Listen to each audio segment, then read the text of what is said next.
Today I'm going to talk about the Elara Caring data breach. Elara Caring is a healthcare service that mainly serves older people. Back in December, they suffered a phishing attack that lasted for 5 days and ended up with the possibility of exposing 100,000 people's data. So back in December, a phishing attack or email was sent to a corporate level employee, or actually a few corporate level employees. Unfortunately, they were vulnerable to the attack and they gave out personal information, which led to the attacker being able to access their email accounts. From their email accounts, the attacker sent out further phishing emails to lower level employees and were able to access their accounts.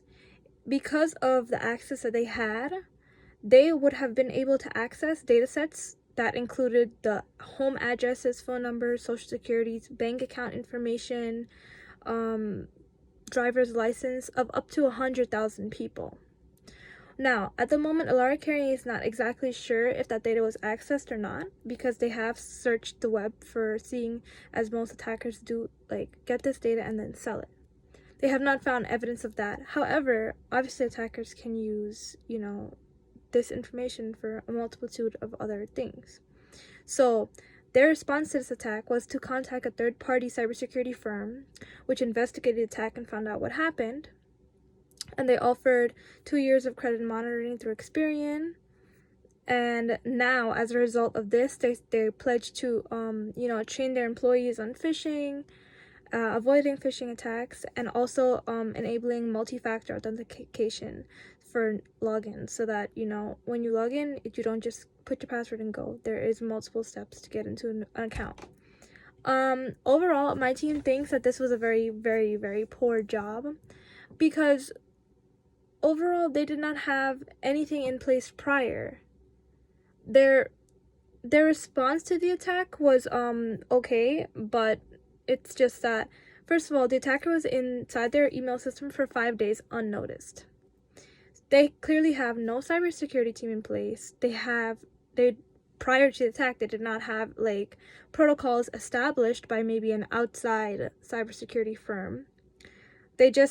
Their company was basically a free-for-all with people's personal data, which is not okay and not secure. It just highlights the problems that are facing a lot of companies, that they're not keeping up to date with the reality of attacks. In today's age, cyber attacks are they're imminent. We have to have cybersecurity protocols in effect. In most companies that are large enough should have a cybersecurity team, even if it's one person, the same way that they have IT teams. Anyway, Elara Caring didn't have any cybersecurity team or staff, nor did they have any protocols established by an outside cybersecurity firm, nor did they offer training prior, because all of their employees, apparently from corporate to lower level, are vulnerable to phishing.